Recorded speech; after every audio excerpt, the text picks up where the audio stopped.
Enfermaria 9. O Hospital Santa Ágata ergue-se como um monólito de concreto envelhecido no centro de uma cidade que finge tê-lo esquecido. Construído em 1912, sobre as ruínas de um convento incendiado, dizem que suas fundações repousam sobre criptas lacradas e ossários profanados. Os arquivos oficiais registram reformas, ampliações e cortes de orçamento, mas os corredores, esses sim, registram gritos, sussurros que se arrastam pelas paredes mesmo quando ninguém está por perto, e principalmente, coisas que não podem mais ser chamadas de humanas. A enfermeira Clarice Farias não acreditava em nada disso. 29 anos, cabelo preso com precisão militar, olhos firmes de quem passou a juventude cuidando da mãe terminal. Rejeitava tudo que não fosse mensurável.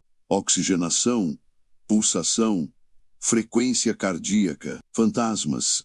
Para ela, eram apenas delírios de plantão mal dormido. Até sua primeira noite na Enfermaria 9, Clarice foi designada ao turno noturno após um surto de faltas médicas inexplicáveis. Enfermeiros abandonavam os postos sem aviso. Alguns desapareciam por completo. Outros internavam-se em clínicas psiquiátricas, murmurando palavras desconexas. Nada disso constava em prontuários, mas constava no olhar evasivo dos médicos veteranos e no silêncio desconfortável das auxiliares de limpeza. Naquela madrugada, Clarice chegou com os sapatos firmes e a mente cética. O relógio da recepção marcava meia-noite. O porteiro dormia com fones de ouvido. As luzes do corredor principal piscavam em intervalos curtos demais para serem aleatórios. Uma chuva fina batia contra os vidros do hospital, fazendo com que o som lembrasse dedos tamborilando, impacientes. A Enfermaria 9 era uma ala esquecida no subsolo. A maioria dos funcionários dizia que ela estava desativada desde um incêndio em 1984. Mas o sistema ainda mostrava nomes ativos, pacientes antigos, registros sem alta. Alguns com datas de nascimento que remontavam ao século XIX. Clarice seguiu pelo elevador de serviço. A luz interna oscilava. O botão da ala 9 estava queimado, mas acendeu ao toque de seu dedo. O elevador desceu como se atravessasse um poço sem fundo. Quando as portas se abriram, o ar exalava mofo, formol e algo mais. Um cheiro levemente adocicado, como flores mortas em decomposição. O corredor da Enfermaria 9 estava completamente vazio. A pintura descascava das paredes como pele velha. Não havia câmeras, nem som. O silêncio era tão absoluto que Clarice podia ouvir o próprio coração batendo em seus ouvidos. Mas algo estava errado. Muito errado.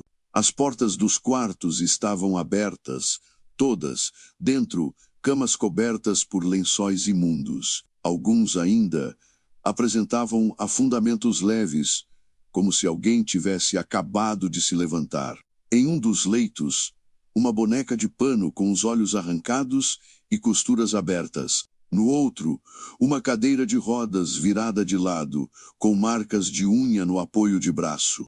O computador da enfermaria estava ligado. A tela exibia uma lista de pacientes, todos marcados como em observação. Clarice passou os olhos pelos nomes e sentiu um calafrio. Um dos nomes era dela, Clarice Farias. Internada em 2 de abril de 1977, causa alucinações auditivas, estado vegetativo. Tentou apagar o nome, mas o cursor congelou.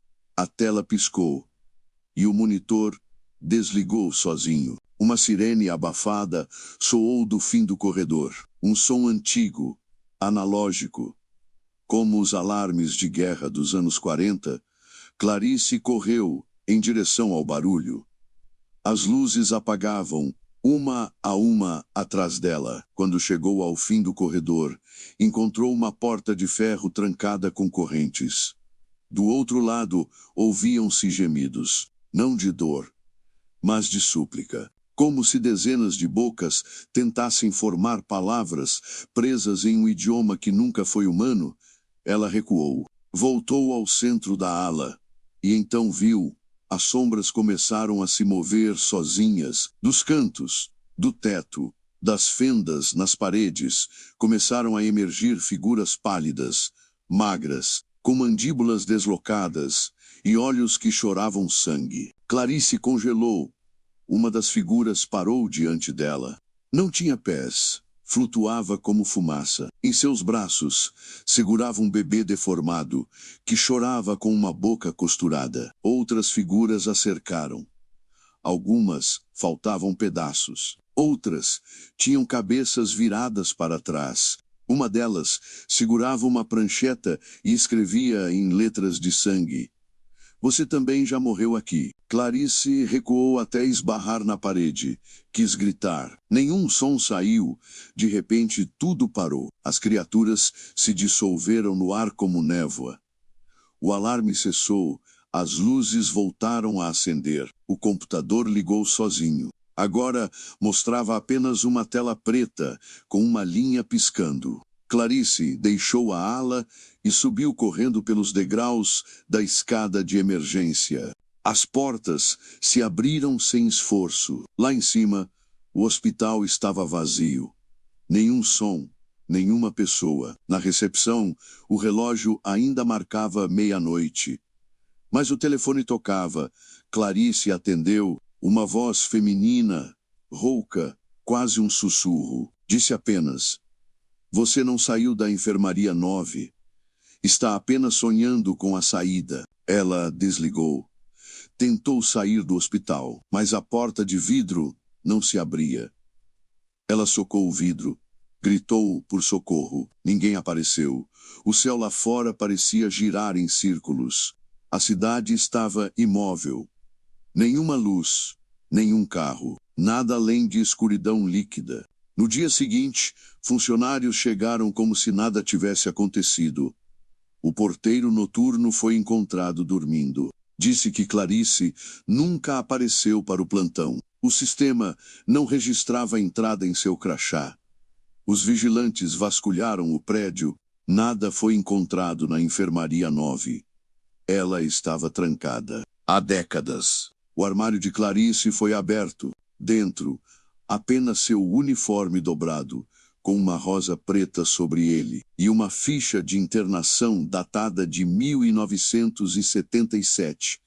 Desde então, às quartas-feiras, sempre à meia-noite. Alguém escuta passos vindo do subsolo, e o som abafado de uma voz pedindo socorro. Uma voz que parece sempre muito próxima do ouvido, mesmo quando não há ninguém por perto. Clarice Farias nunca mais foi vista. Mas seu nome ainda aparece no painel de plantões da madrugada, na enfermaria 9. A enfermeira do quarto 609. O Hospital Sandinfina erguia-se como um monumento ao abandono, à margem da cidade de Coldwick. Construído em 1907, resistira a guerras, reformas e escândalos, mas não ao tempo. Especialmente a ala psiquiátrica, fechada após os acontecimentos de 2001, permanecia selada como um túmulo. Era ali que a enfermeira Magda Werner encerrara sua história e a de outros. Acreditava-se que ela assassinara 2 pacientes com uma agulha, num ato final de loucura. Perfurara o próprio cérebro pelo olho com a mesma seringa. Helena Kessler, 37 anos, enfermeira do turno da noite, caminhava pelos corredores silenciosos, com passos leves e olhos atentos. Seus colegas diziam que ela era metódica demais, fria demais, sempre exata, sempre distante. Parecia ter nascido entre paredes de hospital, como se aquele mundo fosse seu útero e sua sepultura. Naquela sexta-feira, ao passar pela portaria, o segurança Edgar a chamou discretamente. Boa noite, Kessler. O sistema bugou. Apareceu internação nova no 609. Helena parou de andar. Não pode ser. O quarto 609 foi desativado há anos. Pois é, mas está no sistema. Paciente chamada Lydia Werner. O nome bateu em seu peito como um soco. Werner era um sobrenome que ela jurara esquecer. Subiu ao quarto andar, tentando ignorar o peso que parecia crescer nos ombros. Precisava atender seus pacientes, 2 terminais e 1 em coma profundo. Mas algo nela a puxava para cima. Quando entrou no elevador, este travou no 6º andar, sem que ela apertasse nada. As portas se abriram com um ruído metálico. O corredor era diferente. O ar era denso, parado, a luz vacilava como se respirasse. Paredes descascadas, umidade nos rodapés, cheiro de éter velho. E ali, no final do corredor, a porta do 609, Helena empurrou-a devagar. Dentro do quarto, uma cama enferrujada, uma cadeira de madeira quebrada e uma lâmpada pendurada que oscilava em movimentos nervosos. Deitada, uma menina de avental azul, rosto coberto por um lençol branco. Na cabeceira, uma ficha plastificada. Nome: Lydia Werner. Idade: 9 anos. Diagnóstico: psicose dissociativa aguda. Responsável legal: enfermeira Magda Werner. O sangue fugiu do rosto de Helena. Sabia o que veria ao puxar o lençol, e ainda assim, quando o fez, engasgou com o próprio ar. A menina era ela mesma, com 9 anos. A mesma cicatriz no queixo, o mesmo brinco de estrela na orelha esquerda, os mesmos olhos cor de âmbar. A menina abriu os olhos e sorriu. Você voltou, mamãe. Helena recuou. O quarto parecia se fechar sobre si. As paredes rangeram como ossos antigos. A voz da criança ecoava como um cântico invertido. Você me deixou aqui, mamãe, mas eu me lembro de tudo. No espelho da parede, apareceu uma figura. Jaleco branco, coque apertado, olhar severo. Magda Werner. Mas ao piscar, era Helena quem via no reflexo. Coberta de sangue seco, com um olhar que não lhe pertencia. De volta ao quarto andar, Helena não falou com ninguém. Realizou os procedimentos, conferiu os sinais vitais dos pacientes e tentou evitar todo e qualquer espelho. Mas o olhar da menina a seguia. Os monitores apitavam fora de ritmo. Um paciente em coma murmurou palavras infantis durante a madrugada. Às 3h15 da manhã, Helena acessou o sistema do hospital. Procurou Lydia Werner. Nada. Procurou o quarto 609. Constava como lacrado desde 2001. Mas no relatório da noite, ali estava Lydia Werner, paciente sedada. E, escrito à mão no campo de observações, olhos abertos durante o sono. Fechou o arquivo e apagou a tela. Sentou-se na escuridão da sala de descanso. Algo dentro dela se abria como uma ferida antiga. Lembranças esquecidas, vozes abafadas por camadas de silêncio. Gritos em corredores sem fim. Ela estivera ali antes, quando criança, aos 9 anos, foi deixada por uma mulher que a chamava de peso morto. Lembrava da seringa, brilhando à luz do sol, da mão fria tocando sua testa, da agulha pressionando a veia do pescoço. Mas lembrava principalmente da frase dita antes da dor: você é minha cura, uma oferenda feita por Magda, acreditando que poderia transferir sua loucura à filha. Helena nunca morrera. A enfermeira, que a encontrou desacordada, relatou a tentativa de eutanásia como um acidente medicamentoso. Helena foi transferida, adotada por outra família e esquecida pelo sistema. Até hoje, voltou ao 609, ao fim do turno. A porta agora estava trancada. Mas do outro lado, ouvia-se uma canção infantil sendo sussurrada. Ao olhar pelo vitral da porta, viu-se criança novamente, amarrada à cama, olhos vítreos, sorrisinho nos lábios. Ao lado, a silhueta de Magda, de costas, com a seringa na mão. Na manhã seguinte, o hospital foi evacuado por causa de um curto-circuito. A ala do 6º andar pegara fogo. Não houve vítimas, segundo os registros, mas, entre os escombros, encontraram uma ficha intacta, que dizia: nome da paciente, Helena Kessler, idade 9 anos, diagnóstico, delírio de identidade. Responsável, enfermeira Helena Kessler. Nunca houve Magda Werner. Segundo os arquivos oficiais, apenas uma menina que cresceu, tornou-se enfermeira e voltou ao mesmo hospital onde a loucura foi semeada. Acreditava que curaria os outros, mas buscava, o tempo todo, curar a si mesma. Na ala psiquiátrica reformada, o quarto 609 permanece fechado. Enfermeiros novos, às vezes escutam batidas atrás da porta. Outros veem uma menina de vestido azul nos reflexos de monitores. Alguns dizem que ela sorri. Outros dizem que ela chora, mas ninguém ousa abrir a porta, porque todos sabem. Ela ainda está lá dentro, esperando pela mãe. A enfermaria silenciosa. Ninguém se lembrava exatamente quando o Hospital Nossa Senhora dos Ventos havia sido inaugurado. Situado no alto de um morro cercado por pinheiros antigos, ficava a quase 2 horas do centro da cidade. Isolado do resto do mundo por uma estrada estreita e cheia de curvas, a maioria dos motoristas evitava passar por ali à noite. Diziam que o GPS falhava naquela rota, que as luzes do hospital se acendiam sozinhas depois da meia-noite, mesmo estando desativado há mais de 10 anos. Camila Velasco era recém-formada em enfermagem. Jovem, curiosa e cética.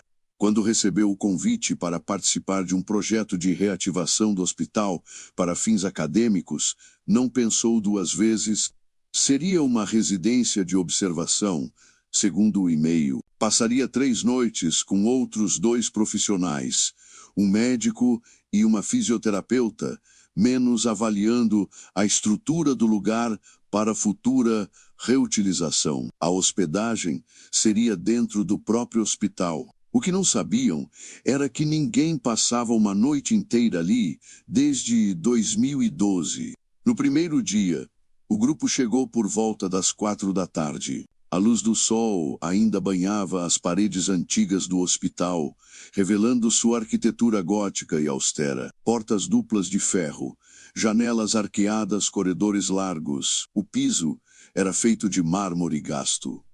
E o cheiro não era de mofo. Era de terra seca, como um jardim que ninguém visitava havia décadas. A recepção estava intacta, mas os sistemas elétricos funcionavam apenas parcialmente. Levaram lanternas e luzes portáteis. Camila ficou responsável pelo 3º andar, o setor de internação psiquiátrica, desativado antes mesmo do hospital fechar. Ela não gostou da tarefa, mas não quis parecer medrosa. Subiu pelas escadas antigas, cujos degraus pareciam emitir estalos que não condiziam com seus passos. O andar estava mergulhado em silêncio absoluto, e mesmo com as janelas lacradas, sentia como se alguém a observasse de algum ponto entre as frestas das portas. O primeiro quarto tinha uma cama enferrujada, uma cadeira de balanço e uma moldura caída. No vidro quebrado, ela viu algo estranho. Seu reflexo não fazia exatamente os mesmos movimentos que ela. Moveu a cabeça para um lado. O reflexo hesitou, antes de imitar. Sorriu. O reflexo não. Camila piscou e a imagem se alinhou. Mas aquela sensação não passou. Na madrugada, ouviu barulhos no corredor. Passos leves, rítmicos, como se alguém deslizasse os pés, de chinelos. Pegou sua lanterna e saiu para investigar. O corredor estava escuro, exceto por uma porta ao fundo, levemente entreaberta. Dentro, luz acesa. Mas ninguém havia religado a energia naquele setor. Ao se aproximar, ouviu um som fraco, como respiração ofegante. Dentro do quarto, uma figura parada no centro, de costas. Vestia o uniforme branco antigo, usado por enfermeiras dos anos 60, tecido de linho, touca, meias opacas. Não parecia ver Camila. Camila acendeu a lanterna. A figura desapareceu, como se nunca tivesse estado ali. Só restava a cadeira de balanço. Balançando sozinha, no segundo dia, o médico do grupo, Dr. Estevão, reclamou que durante a noite alguém o chamava do andar de cima. Uma voz feminina, baixa, persistente, disse que chegou a ouvir a palavra ajude. Mas quando foi verificar, nada. Nem Camila, nem a fisioterapeuta haviam deixado seus andares. Na segunda noite, Camila decidiu deixar seu gravador ligado. Escondeu o dispositivo sob a cama do quarto 314, o mesmo onde vira a figura. Deixou gravando por 4 horas. Na manhã seguinte, ao ouvir a gravação, seus dedos gelaram. Entre chiados e ruídos do vento, uma voz sussurrava seu nome repetidas vezes. Sempre num tom calmo, como uma cantiga. Depois, silêncio. E então, uma frase clara, como se dita do lado do microfone. Você é a nova. Precisa cuidar deles. Eles não gostam de ficar sozinhos. Camila jogou o gravador no chão e viu que, embaixo da cama, havia marcas de arranhões no chão, como se móveis tivessem sido arrastados em círculos. Havia também papéis dobrados, antigos, escritos à mão, todos com o mesmo nome. Enfermeira Olívia Cardoso. Buscou nos arquivos do hospital. Nenhum registro digital. Mas no porão encontrou uma sala trancada. Forçou a entrada. Lá dentro, documentos em papel, fichas de pacientes, anotações de médicos e uma pasta marcada com um símbolo estranho. Um olho desenhado dentro de uma ampulheta. Dentro da pasta, o histórico da ala psiquiátrica. Uma paciente chamada Joana Farias havia denunciado a enfermeira Olívia por manter práticas obscuras no turno da madrugada. As fichas relatavam que Olívia aplicava sedativos em pacientes que não estavam agitados. Os trancava em quartos sem janelas. E, nas palavras da própria Joana, ela não trata os vivos. Ela conversa com os que ainda não morreram completamente. Há vozes embaixo da enfermaria. Eles chamam por ela. Camila engoliu seco. Não conseguiu dormir na terceira noite. Às 3:30 da madrugada, a luz da enfermaria acendeu sozinha. Os sensores do corredor foram ativados, como se alguém passasse. Nenhuma porta abriu. Nenhuma câmera registrou rosto algum. Mas Camila viu, não pelas câmeras, pelos seus olhos. A figura da enfermeira Olívia, parada ao pé da cama. Os olhos dela eram escuros demais, como poços. A boca não se movia. Mas sua voz enchia o quarto como uma oração esquecida. Agora que me viu, não pode sair. Está no meu turno. E aqui, ninguém recebe alta. Camila gritou. O grito morreu dentro do peito. Acordou caída no chão da enfermaria, sem saber como havia dormido ali. O hospital foi interditado no dia seguinte. depois que Dr. Estevão desapareceu sem deixar rastros. A fisioterapeuta pediu demissão imediatamente. Camila nunca mais falou sobre o que aconteceu, mas até hoje, em seu apartamento, ela ouve uma campainha antiga durante a madrugada, como se alguém chamasse por atendimento. No espelho do banheiro, às vezes, aparece o reflexo de uma mulher com uniforme branco, mãos cruzadas e olhos abertos demais. E na parede do quarto 314, anos depois da última visita, um zelador encontrou uma frase escrita com carvão: "Só os vivos têm medo. Aqui, todos aprendem a esperar."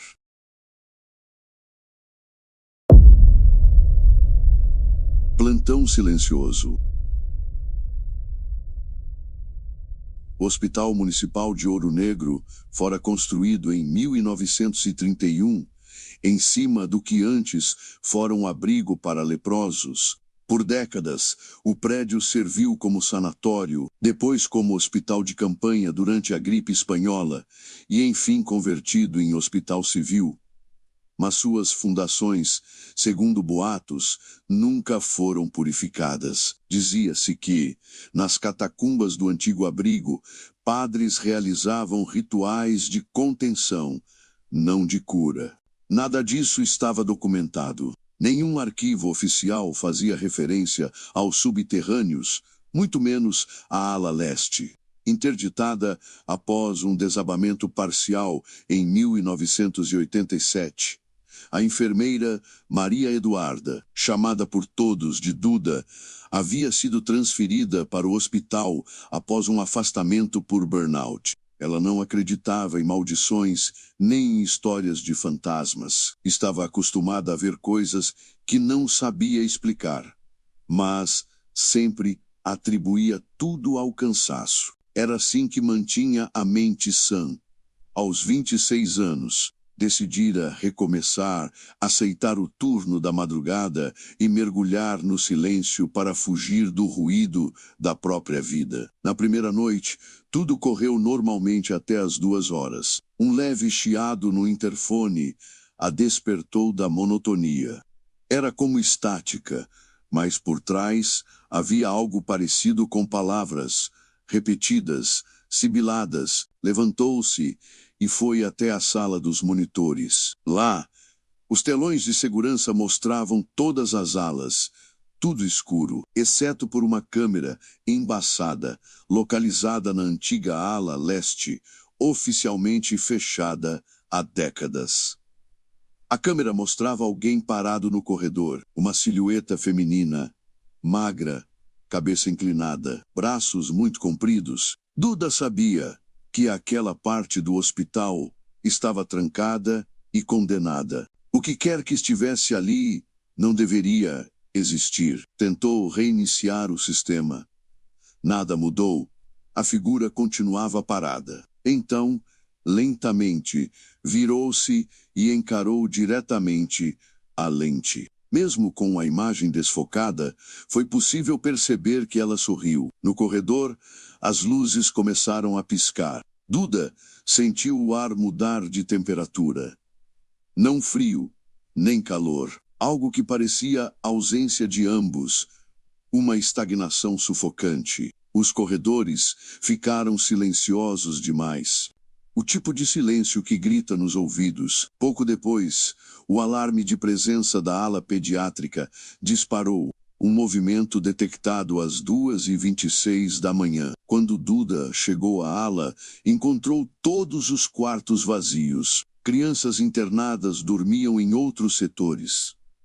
Só havia camas arrumadas, brinquedos organizados e uma cadeira de rodas parada no centro do corredor, virada para ela. Ao se aproximar, notou marcas no chão, como se algo tivesse sido arrastado dali até a porta de emergência. Seguiu as marcas, a porta estava aberta. O corredor, além dela, não constava em nenhuma planta que conhecia. Um túnel úmido, escuro, coberto por rachaduras e musgo. Os sensores de luz não acendiam. O teto era baixo demais. Um gotejar constante ecoava, mas não havia poças, nem vazamentos, nem origem. Duda voltou para a sala de segurança. Decidiu relatar o incidente ao supervisor, mas seu rádio chiava, apenas vozes embaralhadas. E o telefone não discava. As telas mostravam estática em todos os canais. Menos um, na câmera da unidade de terapia abandonada, viu novamente a mulher do corredor. Agora mais próxima, sua pele parecia colada aos ossos. Seus olhos estavam vazios como cavidades consumidas. Na mão esquerda, segurava um estetoscópio antigo, de couro desgastado. No peito, uma plaqueta de identificação. Ao dar zoom, Duda leu: enfermeira Helena Ribeiro, falecida em 23 de maio de 1941. Nos registros do hospital, havia um único relato sobre Helena. Dizia-se que, durante o surto de tuberculose, ela ficava dias inteiros cuidando dos pacientes terminalmente doentes. Mas que, em algum momento, enlouquecera. Trancou 20 crianças doentes em uma sala de quarentena e ateou fogo. Quando os bombeiros arrombaram a porta, ela estava ajoelhada entre os corpos carbonizados, com o rosto coberto de sangue e os olhos costurados com linha cirúrgica. Foi declarada morta após cometer suicídio, engolindo agulhas contaminadas. Duda sentiu as luzes oscilarem novamente. A energia caiu. O hospital ficou mergulhado em trevas. Pegou a lanterna e desceu as escadas, determinada a sair dali. Mas as portas de saída estavam trancadas. O vidro parecia sólido como pedra. Tentou quebrá-lo, nem sequer trincou. Ao voltar para o corredor principal, viu que o cenário havia mudado. Não havia mais cartazes, nem máquinas modernas. O hospital parecia ter voltado no tempo. O relógio da parede girava ao contrário. Ela ouviu sussurros, chamados pelo nome. Duda, a voz, era múltipla.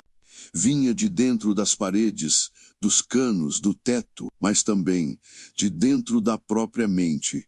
Correu. Dobrou um corredor que jamais havia visto antes. Encontrou uma sala com a inscrição Ala Isolamento 6. Entrou. Estava escura. Apenas o som do próprio respirar. As luzes piscaram por um instante. E ela viu. As paredes estavam cobertas de fotografias. Polaroides presas com seringas. Em todas, ela mesma aparecia. Dormindo, trabalhando, em casa, em lugares que nunca visitou, mas os olhos, em todas as fotos, estavam riscados com tinta preta. No centro da sala, um berço antigo. Dentro dele, algo embrulhado em panos. Um choro abafado ecoava de dentro. Quando se aproximou, percebeu que o pano estava molhado. Ao puxar a manta, encontrou um pequeno corpo, mas não era um bebê. Era como um feto decrépito, com um rosto humano sorrindo. Os olhos se abriram e a boca se mexeu, mas o som que saiu não era de um bebê. Era a própria voz dela. Não deveria estar aqui. Você me deixou. E agora, não pode mais sair. Duda recuou. Derrubando o berço, o som cessou. O corredor atrás dela estava escuro, como breu. Uma respiração pesada começou a preencher o ar. E então, ela viu Helena. A enfermeira do passado arrastava-se na direção dela, com os pés virados ao contrário e os olhos agora abertos, vazios e negros. Ela falava algo, mas sua boca não se movia. As palavras saíam diretamente de Duda. Cuide deles. Cuide de todos. Ninguém nunca cuida. Agora é sua vez. As mãos da entidade se esticaram como tentáculos e agarraram os pulsos de Duda. Um calor agonizante atravessou seu corpo. Sua visão escureceu. Mas antes de apagar, ela ouviu um último som. A batida do próprio coração. seguido pelo apito contínuo de uma parada cardíaca.